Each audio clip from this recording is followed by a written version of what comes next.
ஒரு இன்டர்வியூல ஒரு நபர் பதிவு செஞ்ச விஷயம் எனக்கு ரொம்ப பிடிச்சிருந்தது. அதனால அந்த விஷயத்த உங்களுக்கு நான் பங்கு வைக்கிறேன்.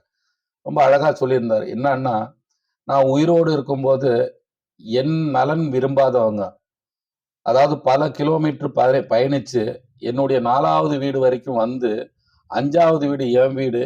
என்னை சந்திக்காம என்னுடைய நலன் விசாரிக்காம, நீங்க திரும்பி போனவங்க, நான் இறந்த பிறகு கடைசியா ஒரு ஒரு முறை அவ முகத்த பார்க்கணும்.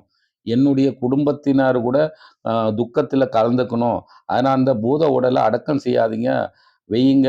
நான் உங்க வந்து பார்த்த பிறகு அடக்கம் செய்யுங்கன்னு சொல்லுவாங்க. அதனால அவங்களுக்காக காக்க வைக்க வேண்டாம்.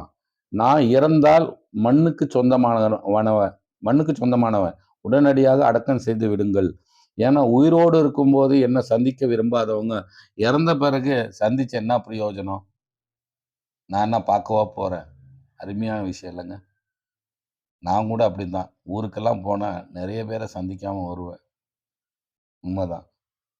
உயிரோடு இருக்கும்போது உதவாதவங்க, இறந்த பிறகு கடைசியா ஒரு முகத்த பார்த்து என்ன பிரயோஜனம்? ஒரு பிரயோஜனம் இல்ல.